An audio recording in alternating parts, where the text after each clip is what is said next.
Yeah. And I get it. And so, so I see you always have your, I've seen this like Seth, Christian Martel, Seth C. Martel. What's your preferred, There's really no preferred thing. It's just right. SethMartel.com was taken up by a tech guy in Connecticut for years. Darn So, him. yeah, and it's like just close enough related. The industries are just close enough that are a little confusing, because it is tech related, and then design, graphic design has like a little bit of overlap. So, Yeah. and Connecticut's awfully close by. Yep. So I don't really have a preference. So just sometimes I throw in my middle name just for clarity. Right. There you go. Okay. Good. Yeah. That's awesome. And I gotta say though, I think of all, with, all, the other interviews I've had in your past, yours has very much has this feeling of like your background has it like, extremely professional. Like you've been doing Zoom calls a lot. It's like you have the, There's a lot of Zoom. yeah. So much Zoom in my life right now. So much Zoom. All right, we'll get started. I'm going to pull up my intro and here we go. All right. Welcome to Storycomic Presents, where we interview amazing storytellers and artists. This is episode 72. I am your host, Barney Smith of Storycomic.com, and we are excited to have with us the highly talented and internationally revered comic artist and graphic designer, Seth Martel. Seth, thanks for coming. Yeah. Thanks for having me tonight. You're welcome. Yeah, and Stephanie just saying she just had a woot, so we know she's watching. Hey, Stephanie. So this is great, and I know with Stephanie watching, when I interviewed her a few months ago, I said, it was a great interview, and I said, and she recommended, she said, reach out to Seth. Seth has a lot of good things to talk about. So, and thank you for answering your email too. I appreciate that, Seth. So that was good. Who is this guy? Yeah, no. So I appreciate that you answered it and didn't. I watched the whole interview. I've watched a bunch of your interviews now, but I was there for Stephanie's live too. It was great. Yeah. Thank you. Yeah, it was good. So before we jump in, because I got a nice list of questions for you, and I know we have a lot of things to talk about. So for the folks that haven't seen your work through Graphics Mundi or Unlikely Hero Studios, that are familiar with some of your work and some of your other work, do you want to kind of give people a quick background on how you got into comic book art and also graphic design? Sure. Like so many artists, I was a comic book fan growing up, and I really did enjoy just reading comics and making as many stories as I could, drawing at every ounce of free time that I had. My head was down, with pencils and paper. But then, as I got a little bit older, I started trying to think of how I would make a practical career out of it. Because, like I said to you earlier, I was just born an old man, and I was worried that how would I ever pay bills? So, I went to school for graphic design, and I really enjoy graphic design too. So it was never an issue. I always really, really liked it. But graphic design is structured, and you have so much more freedom with actually drawing with pen and paper, or really with using your hands in a different way than the structure of design itself. And I started looking for creative outlets, and actually before going back to comics, I first started working for probably about 7 years. I was working at a haunted house, and I was doing set painting and makeup every night and helping plan out the attractions. And that was actually, in a really weird way, kind of like tangentially related to comics, because you were planning characters, putting kids in rooms, actually assigning roles and building environments. And that's a lot like the storytelling related to comics. So the one thing about it, though, that got frustrating is it's like the haunted house it's just so ephemeral. Like it lasts for that season, and then it's gone, and you start from scratch. And that's really cool in a way, but also, you really only just have like memories and a few pictures from it. And I really started missing having like something tangible in my hand that like I actually did work on and got to finish and create. So I started drawing again, and I wasn't really drawing with the idea of comics at first, but I just was really drawing to have something real and something I could hold on to. And then I started trying to remember really why I started picking up graphic novels again, and I just started picking some up, and then just decided it was time that I started drawing and putting it to like a real memorable, holdable thing again that I actually had created. And so as you brought up, do you consider as also that when you put together that comic book, when you mentioned it, when you started talking about that, how important did your graphic design background affect the style of your comic book art? I think basic fundamental principle, all the principles of design that you learn, um, a lot of them are just intrinsic. You kind of know them when you just understand composition on a page, Hmm. and it's just trying to teach someone's eyes how to follow the story. But it's also the same thing when you're trying to get them to follow the story down a postcard, or trying to teach them how to follow the story down a flyer or a brochure you're creating. It's getting someone just start in one place and finish where you want them to finish.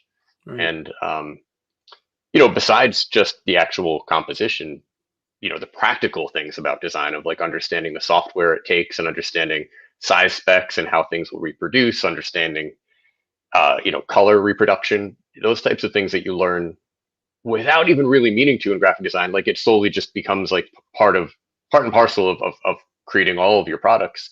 It helps you so much when you're actually working in comics to know how things will, like how the end product will make its way onto paper.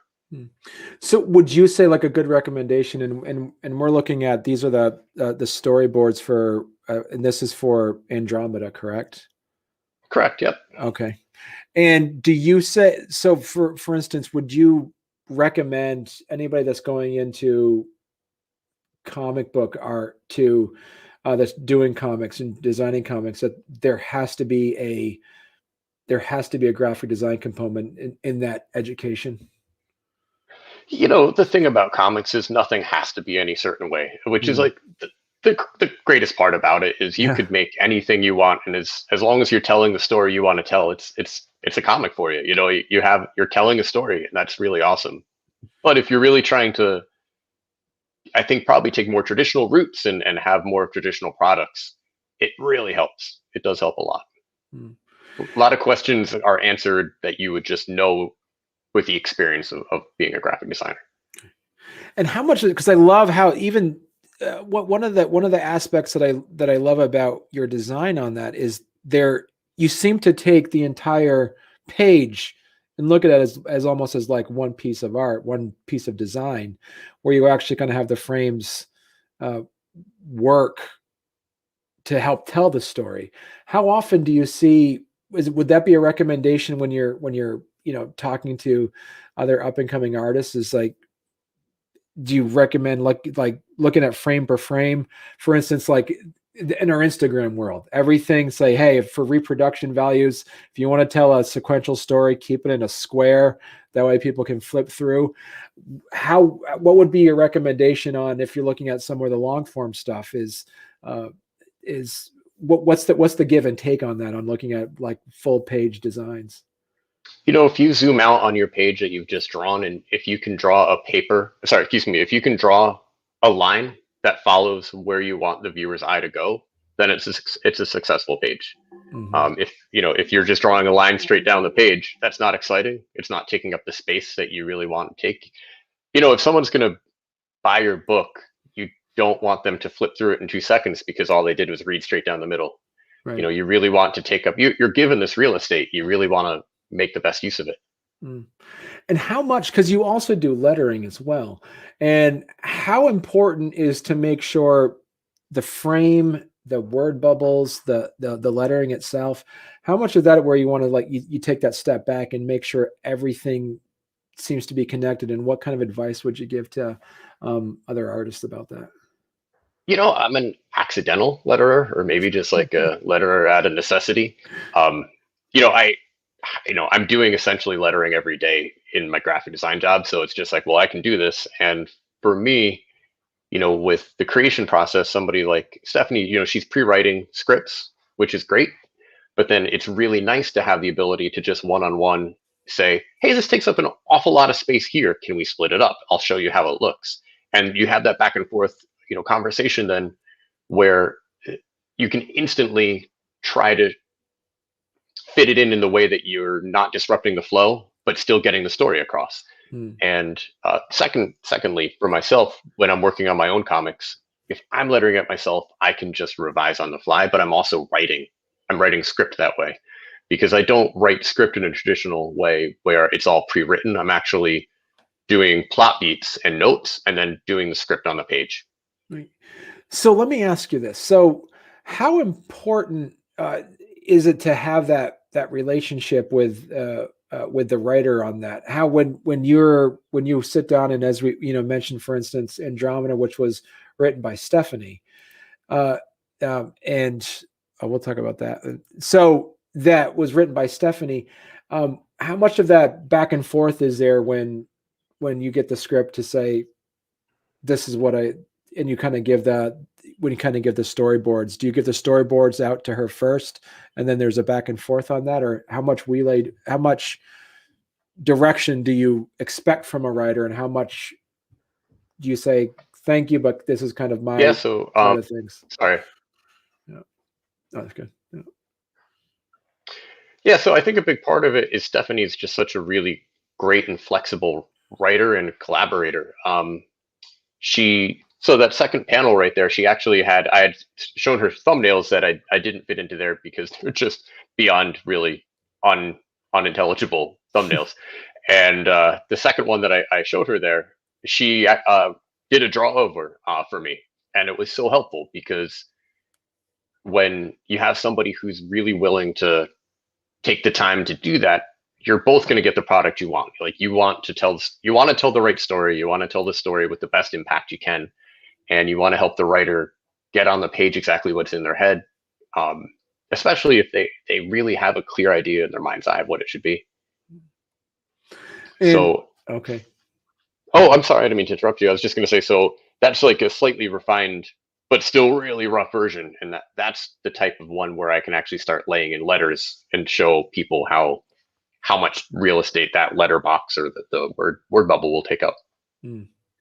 And have you ever, working with maybe other writers who might not understand how page layout happens, and they're like, hey, can you make this bigger, make this smaller, can you do this? And then how often do you have to say, well, we have to put in enough space for the words as well? How much of a conversation do you have to have with writers like that? It can be rough, and like those those comics aren't successful, and that's why you don't always, that's why you're not seeing them right now, because sometimes they're not good. They don't really go anywhere. They're just, if a writer is too held up on only one way to tell the story and can't see around it, right. It doesn't mean that no one can tell their story. It just means that they're losing out on a really interesting part of the collaboration. Right.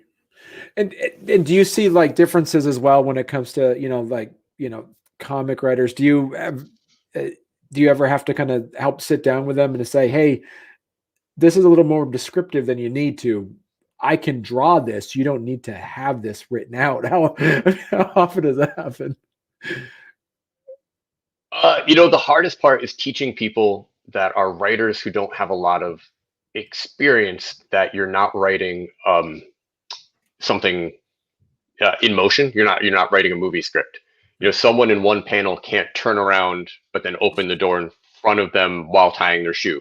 You can't have multiple direction angles happening, and even though that could be something that could happen live, right. You have to have a very stopped feeling that moves little by little. It doesn't mean that it can't happen off panel and you can't figure out ways around it, or you can't try to make it work, but sometimes you read a script and you're like, oh no, there's too many things happening here.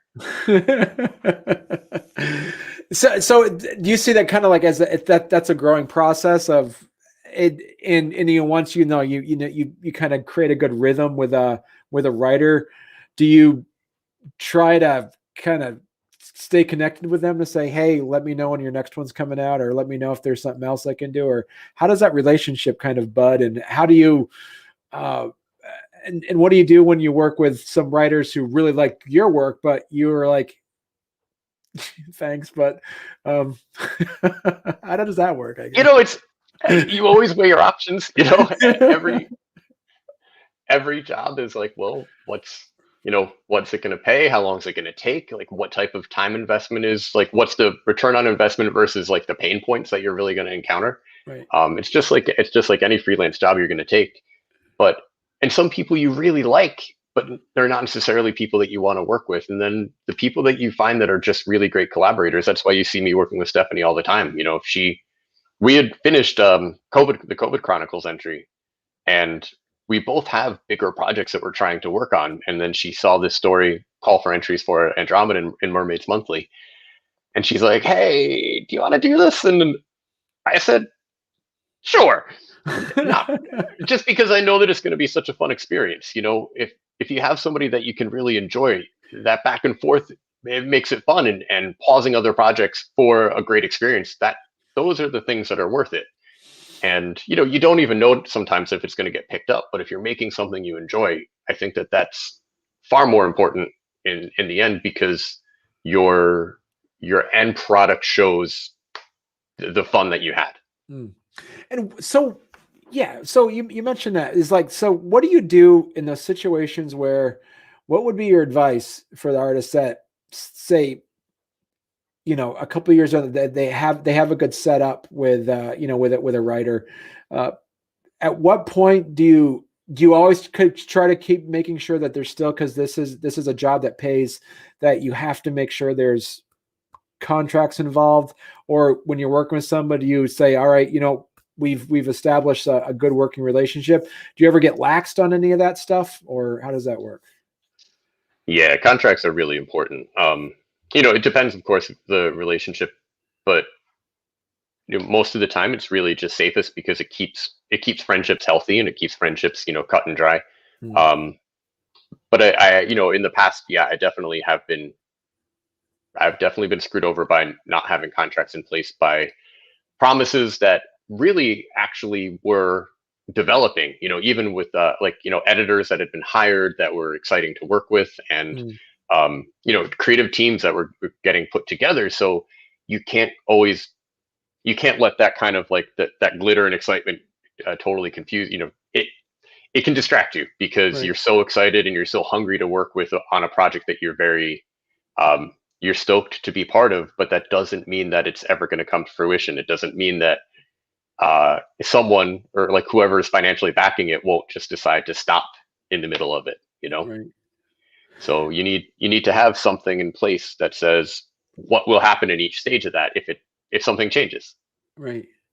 And have you been, and with that said, what would be a timeline for you to say, all right, uh, like what would be the amount of like pages per, for how long it would take? Like, hey, if this is a 6 pager, then I need this much in advance. If this is going to be a whole 32 pager, I'll need this much time in advance. How would you gauge that? And what would be your advice for artists who are working on those contracts?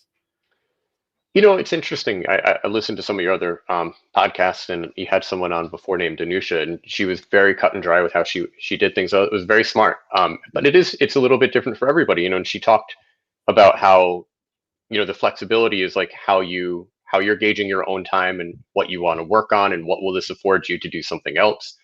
And it really is a balancing act. You really have to find what will keep you happy, what will keep you paid, and what's paying for the things that like the tools that you use aren't always cheap. Like what's paying for your iPad upgrade to make sure that you're providing the best art, or um what's paying for. Some people are just relying on freelance art to pay the bills, and that's really tough too. I have a 9 to 5 job, so I only have a certain amount of time. So I know for me, I'm only taking on jobs that I enjoy, and I can afford that, but I also only have a certain amount of time. So I can't take on every fun job too. I have to be really careful with how I use my time. So yeah, you brought up so I'm curious to look, talk about your style and how you actually create your work. Are you all digital, or you do a lot of pen and ink, or how do you come up with your work? I'm almost entirely digital, but I can show you like this is where I start. So I Okay. start thumbnails on I'm starting thumbnails on a pretty simple page, and Right. that helps me kind of figure out the amount of space I'm taking up, and still gives you like the old fashioned, pencil on paper feeling that I think I need for the composition, like for true composition. After that, then I can move to digital, and I have an iPad Pro, and what I like about it is the texture that the depth you can give in with like the different washes that afford you that feeling of like there's depth and there's lighting, and you can kind of think about how you're going to use lighting to your benefit, Hmm. but you don't have to pull out a brush and water, like it's really helpful in that way where you can get effects, and you can get the looks that you're trying to go for, without actually having to do it in the middle phases. Do you use is it you use Procreate for this, or? I did use Procreate for it. I've used Clip Studio as well and Photoshop, but Procreate was the one for this one. Okay. And so, and through there, do you export it to another thing to put in the words, or is it all you do that through Procreate? No, I airdrop all my files into InDesign, and Okay. build a document depending on whatever the call for submissions actually gives you for specs. Then I create those specs up in InDesign. Then I can letter, and I can know exactly how big the letters will be on the page, because that's really important. And you can't take it for granted. It's just your letters have to be legible. They can't be huge, and they can't be too small. Like the amount of times that you see, new letterers, or really the people who really don't know about lettering, making things far too tiny, that Yeah. it's such a shame, because you're losing so much of the story. And no one wants to put on glasses to read your story. They don't want to sit there with their nose in a book trying to read it. It's going to give them a headache, and they're going to give up. And it doesn't matter how good the art is. They're just going to flip through it and call it a day. Yeah. Wait, so you do the lettering in InDesign? I do. A lot of people use Illustrator, but I found that Oh. InDesign has enough Pathfinder options that I can actually float them over like a new layer. And um, I actually, I think just because I spend so much of my time in InDesign, I've really become fast at it, as opposed to, and I really like seeing the page layout where it's actually like, bookended, and Right. having the facing pages where you can see how it will look as you kind of flip through. I find that really important to make sure that um, that your flips are correct. Your story beats are on the right pages that you want them to be. So, in a short story, it's not as big of a deal, but you still want to make sure that all of your panels, you don't want to have the same panel across the entire book. You want to make sure that there's a lot of variation. Hmm. You just And don't want people to get bored. right. So talk to us a bit about. So we mentioned before we got on the air that you've been great at connecting to different aspects of the comic book world. You're with Graphics Mundi, Unlikely Hero Studios, which just successfully had their Kickstarter, um, Yep, and fully funded, which is awesome. fully Those guys funded. are hustlers. Yeah, that's the great team to work with. They know what they're doing, and they're really good at putting it together, and drumming up the right amount of attention, and talking about strategy to make sure they're great at communicating too. So highly recommend that. Highly recommend working with them. So how was it different between that you see working on, say, like an anthology series, like COVID Chronicles or Elsewhere Volume 2, compared to some of your other work where it was just a kind of a singular story that was, how would you compare, drawbacks, benefits of doing anthologies versus single stories?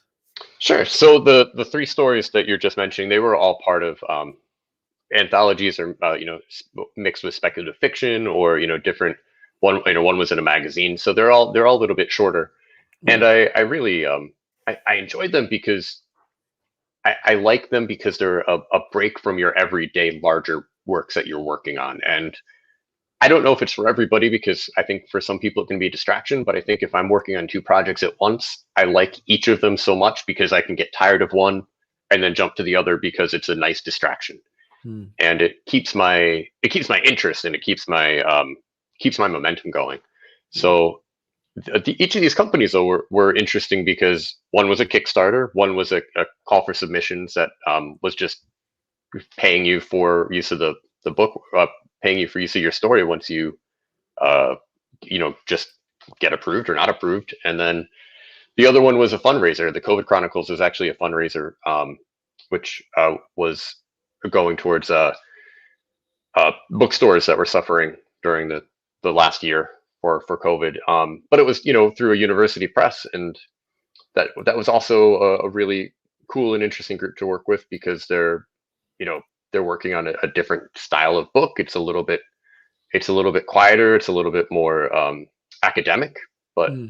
um, no less fun to work for. They're really interesting products that they make. They're just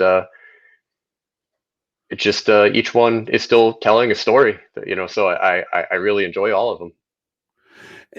So which one do you have a specific type of genre comic that you prefer, whether it be the slice of life stuff or the sci-fi, or which would do you kind of, is there anything that you when you talk about projects that are fun to work on, is there anyone that, like, if you have like three, like a fantasy superhero slice of life stuff that kind of like put on your plate, all have the same thing, is there one genre that you will kind of always type to lean towards? Yeah, I definitely think that if there's a supernatural horror element, I take to it if Oh, somebody really? pitches it to me. Yeah, I think it's just so long working in the haunted house industry. I can't quite help it. And there's really not like, the two out of those three that you had there were definitely a little bit more on that side. I haven't done any like full on horror, but the book that I'm working on, like the larger scale graphic novel, has some kind of like supernatural suspense elements to it, and it's not like the heart of the book. The heart of the book really is kind of like a coming of age story, but I just kind of feel like for me that's like what keeps my interest as a reader. So it's got to keep my interest as an illustrator too. Okay. Yeah. Oh, so the mayor, is that the one that you were talking about? Yeah, that's the graphic novel I'm working on right now. It's about, looks like it's going to be about 4 chapters worth, somewhere around like the high 80s pages or so. I've thumbnailed all the pages. I've got it working its way through right now, and part of that came about just because while I was doing these smaller stories, I needed something consistent to work on.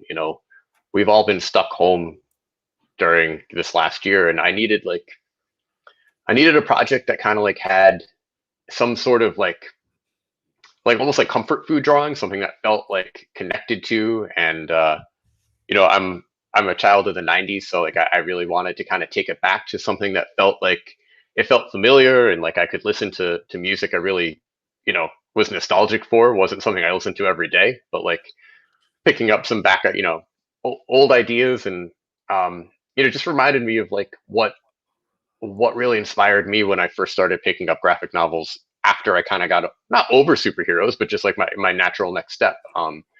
So it kind of made me think of like Neil Gaiman's Sandman and like Death: The High Okay. Cost of Living, Yeah. and I Yeah. I just loved his books, how they were just, there was a whole world of you know slightly bizarre and off things happening around very normal people, and I think that's where I always like to find it, because the world is pretty weird. So when you're taking a look around you and you see all this, you see what just doesn't quite make sense, and you try to kind of put a little spin on it to make it fun, or you make it kind of fantastic or strange, and it it makes you want to know a little bit more.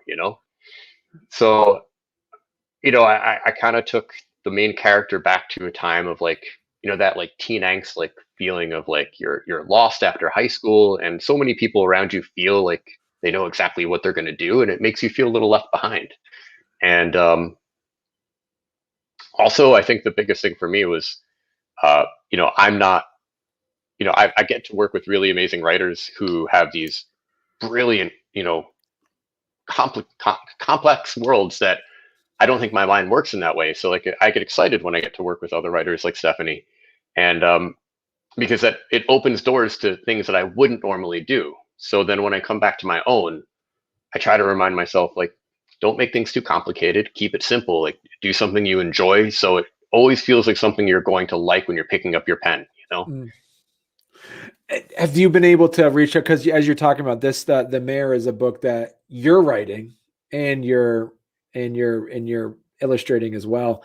And have you learned something from? Have you learned something that from other writers on how to script it out? Since we're working with others. For sure. And I think more than that, I think peer review is so important. Mm, Finding people you trust, that you respect their opinion, that understand it, how to critique you, because everybody takes critiques in different ways. mm. Um, I don't, I think after, going to art school where you're pretty picked apart, you're like, I have a pretty thick skin, but that doesn't work for everybody. And so you really need to find the right circle around you that can tell you the things you need to hear, but tell it to you like in the way that you need to hear it.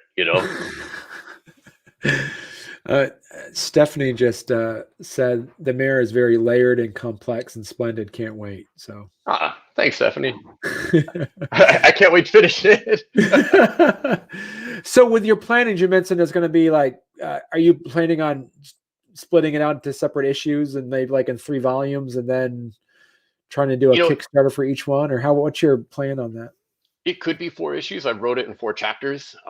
It could be issues because they're in like the 20 count each in the chapters. And I think, as much as I'm trying to write a straight up graphic novel, I think there's just something that hits me in so many years of being trained by trades that just kind of give you that idea of how to pace things.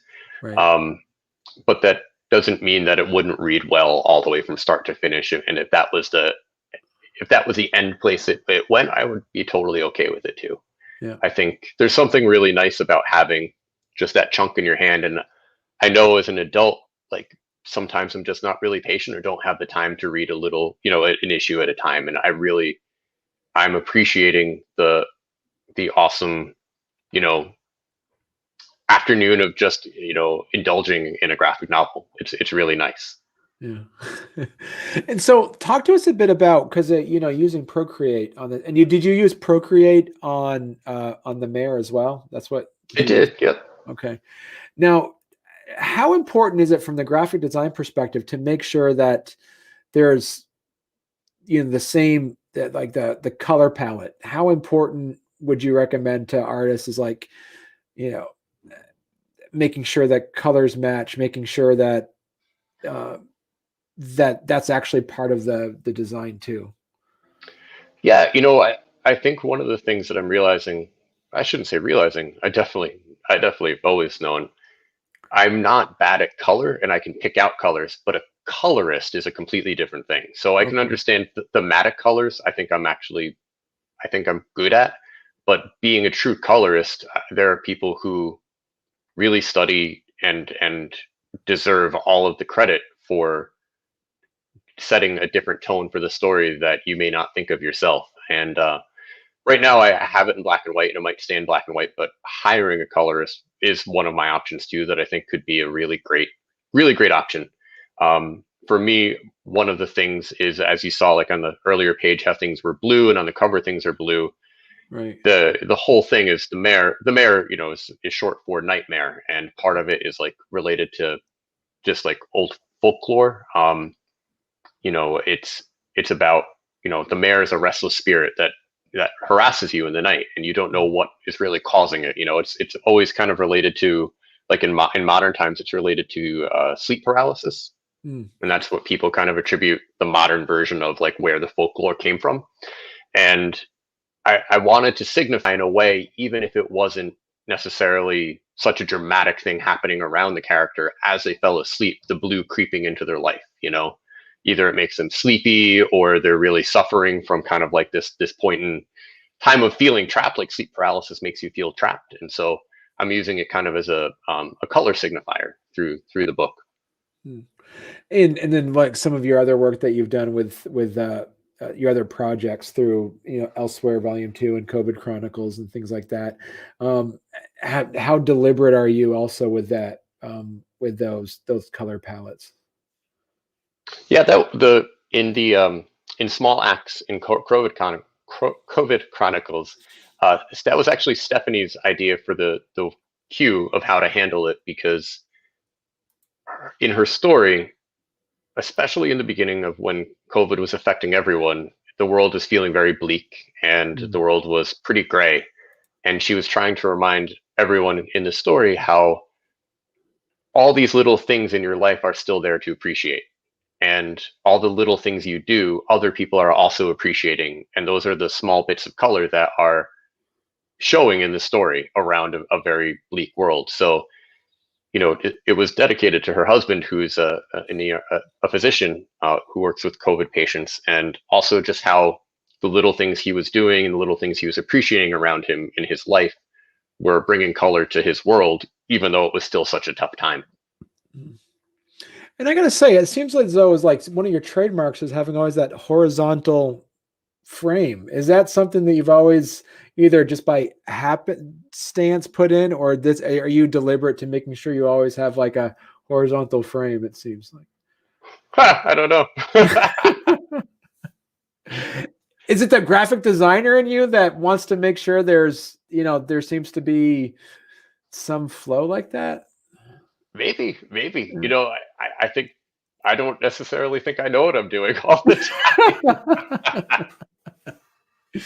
I I just think about how I'm, going to try to cover what I want to cover within the story and get get the eye to move across the page. And so, it's always interesting when somebody else looks at what you've done, because you know you when you're actually the illustrator, you have an idea of how you're trying to get your point across, but maybe you can't see the forest for the trees because you spent so much time with it, which is a Right. really awesome and important reason you need really great editors and really great collaborators to say, hey, did you see what you've done here?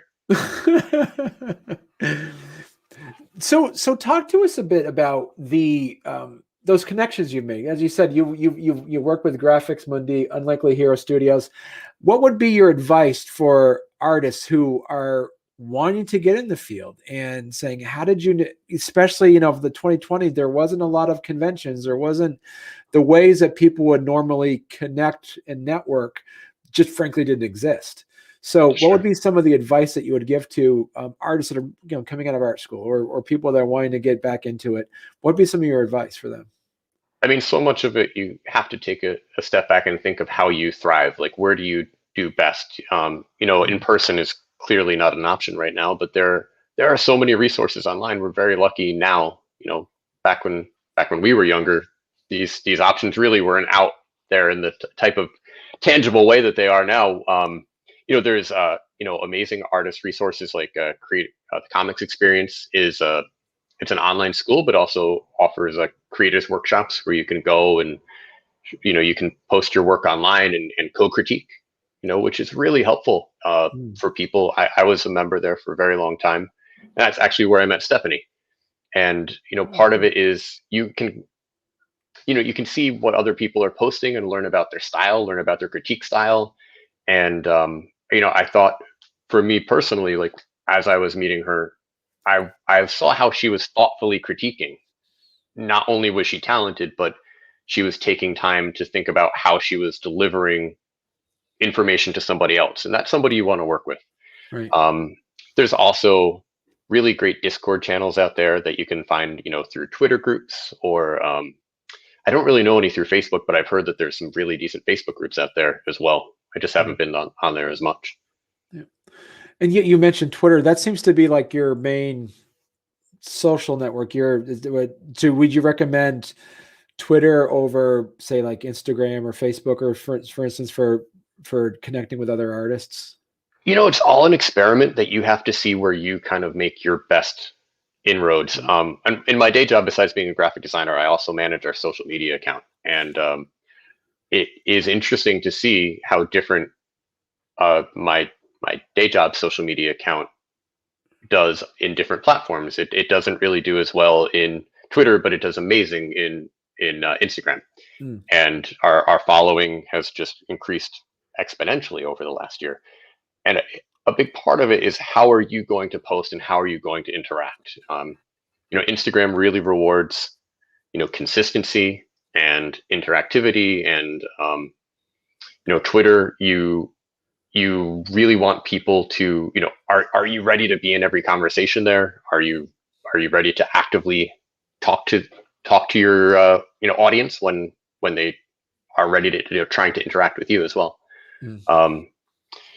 And Facebook, I think a lot of people do find luck in Facebook. I found, just since it was such a political year last year, I just kind of avoided it. I know you do it. You create the community you deserve. Basically, like if you interact with them and as you say, you work, as you mentioned before, is like, responding and all that kind of stuff, and that you kind of do, you're able to, foster those networks, which I think is a good point. But as you say, it depends on, each one kind of does its own thing in a way too. So it does. And a lot of people find success with Instagram. For me, I found a little bit of the square. Well, I mean, it doesn't really even have to be totally square anymore. Like, you can crop a little bit more vertical now, but it is, I find it a little bit more restrictive, and I can't quite, tag and sharing is a little bit more restrictive there, which is part of what is also nice and safer there too. You're not opening yourself up to, like, as possibly, like, frustrating of a discourse there. So, it could be a very nice and safe way to start out. Right. Yeah. Social media is a crazy beast, though. It really is. I know it's yeah, and it's important to make sure that you're using it and it's not using you. So it's keep yourself sane like that. Yeah, it can be really rough on your confidence too.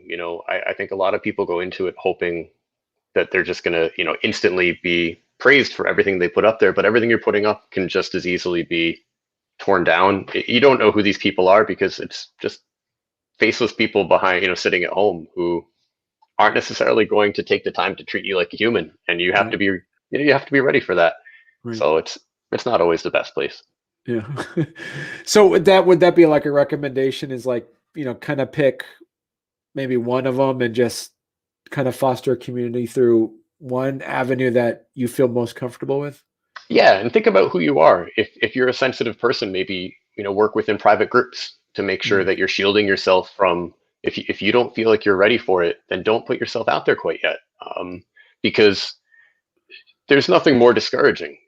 Even if it's not, even if it really is the best thing you've ever made, all it really takes is a little bit of, someone trying to tear you down because they're having a bad day, and you really have to have built your own confidence to know that you're okay with that, and to be able to shut that information off, and just take the important good criticism that you can actually learn from. And so how did you connect with the Unlikely Hero Studios? Was that through the same group, or how did that work? No, I was really searching for calls for submissions, and I think I found them on Twitter again, through different advertising routes. So they were looking for submissions for their anthology, and Okay. and they just kind of hit right at the right time when we had the time to work on a project and submit it. A big part of it is just the right place at the right time with comics. You can't, I think, just with every industry, I guess I shouldn't just say it's comics. You never know what's going to work when it's going to work. You just can't be discouraged when it doesn't work, because it doesn't work all the time. Right. So I've seen a lot of these, though, that these anthology things you've worked with Stephanie on this one. Yeah. And then I think all three that were the COVID Chronicles one, and then the Mermaids, Andromeda. Okay, so let me ask you, who's driving the bus here? Did Stephanie come to you and say, "Hey, can we do this?" Or have you been able to go to Stephanie and say, "Hey, I got a great story, I got an idea, can you write it for me, and then I'll draw it"? Does that happen too? For the first one, it started with small acts in COVID Chronicles, and I told her about it. And actually, before it was in COVID Chronicles, it was in a different fundraiser that I had heard about. Okay. It was fundraising for the Get Us PPE project, and it was very, very early. And I just said to her that it was something that I believed in, and I really wanted to find a way to contribute in a way that I could contribute, but I didn't have anything to write. And I just thought that, I said, "Do you think you could write something?" And she said, "Sure." She's she's really great at always being up for a challenge, and came up with something like that. I think she's just got a million ideas floating around in her head, and she's just waiting for something, just waiting for, like whatever door and opportunities is going to take that next one. And it was it just worked well, and it sparked a really great creative friendship, and that was really amazing, because I've worked with so many collaborators in the past where I think the hardest thing is you invest so much time. I mean, there was other writers in the past that I've worked with where I've done so many pages that never saw the light of day, and Right. Even if you're getting paid for it, that's really disheartening. And you don't. What do you do with it? Right. I'm Do you not in it have, for. I'm sorry. I was just going to say, like the money is nice if you really need to pay bills, but it's not really the end goal. would that be something though? Like, would that be a recommendation? Maybe it's like, when you're negotiating a contract, to say, hey, I want to make sure that uh, after a certain amount of time, I can utilize these images for something else, or. Yeah, I do think that's really important, and even for some of the digital releases, you can actually have a clause where after a digital release has existed for so long, you can reuse it elsewhere, Okay. which is what we did with the Get Us PPE project. From there to COVID Chronicles, the first story, Small Acts, a big part of it was that we invested time in it, but also it was, a story that was really dear to Stephanie's heart, especially Mm, during the last pandemic. And so being able to put it into print where it could last much longer and help other people, that was really nice. yeah. So that was all part of just making sure that the contract was well written, and you weren't locked into anything. Right. Stephanie just said that I'm sending him 10 more stories after this. So. Okay.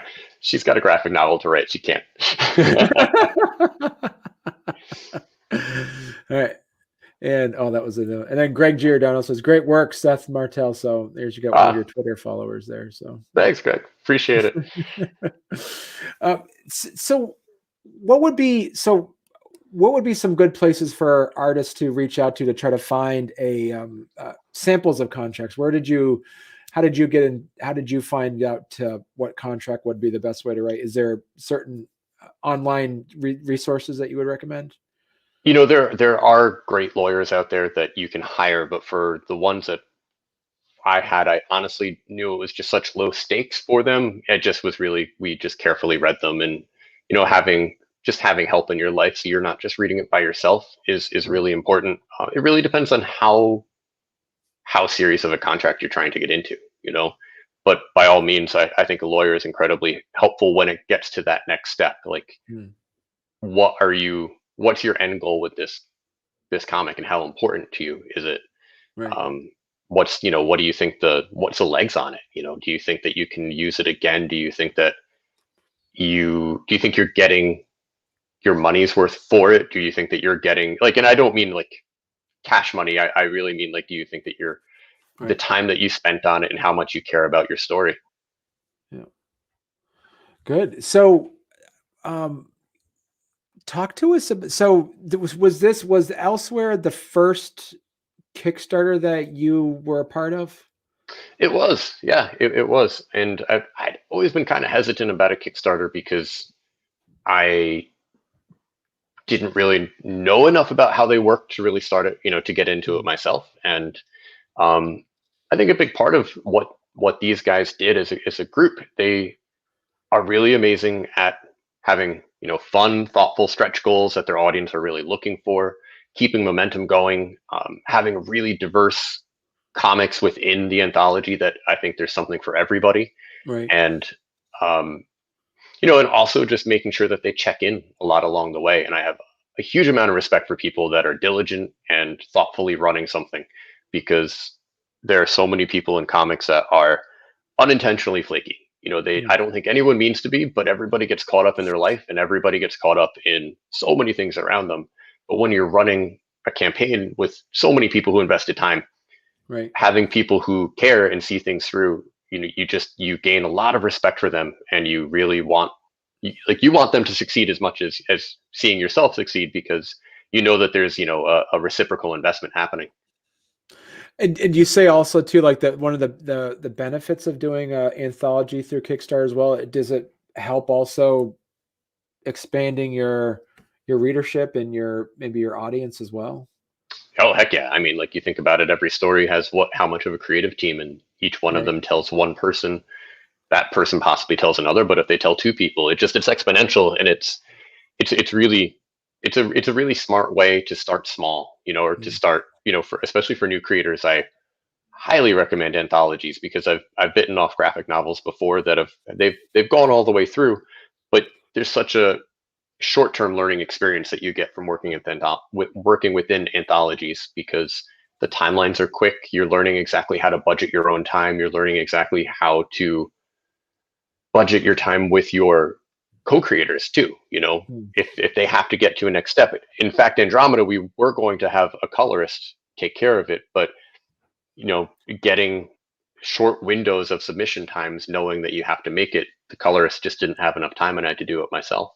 Okay. And yeah, you learn how, if that falls through, what can you fix it yourself? Can you take care of it? Should it go without? You can always go black and white, but what if the submission is for all color? So you're juggling, but you're learning how to juggle only a few balls instead of chainsaws. So Yeah. Wow. So this is great. So it looks like Seth, we're knocking on the top of our hour here. So as we mentioned before, the best place uh the best place for people to find you, would that be your you have your website, but also you have your Twitter, is you utilize that a lot too, right? yeah, basically for Twitter, I just use it because it's such a quick way to reach me. But my website also has my email, and it has, easy contact information for me there. So it Okay. really depends on just what somebody's comfortable with. Sometimes with Twitter, you just want to just drop in and leave a quick Right. comment or a note, and an email might feel a little bit too intrusive or too much. But if someone just wants to leave me a quick DM, or a question, or graphic design questions, or anything about stories or anthologies, by all means, please reach out. Yeah.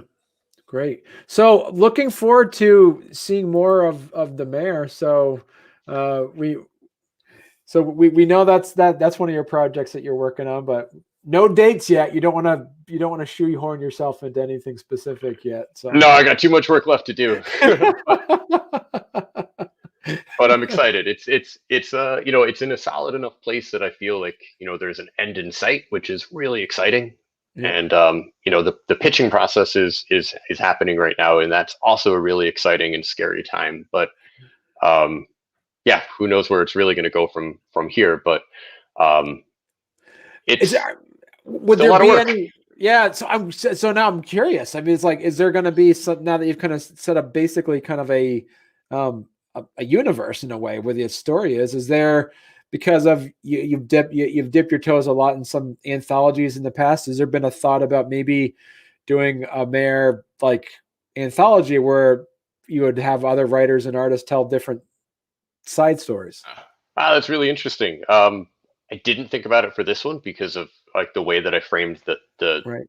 the structure of it itself. But you could create an anthology about anything and find just so many cool, diverse voices out there. So Yeah. I would recommend it, and if somebody does start one, I'd probably jump in on it.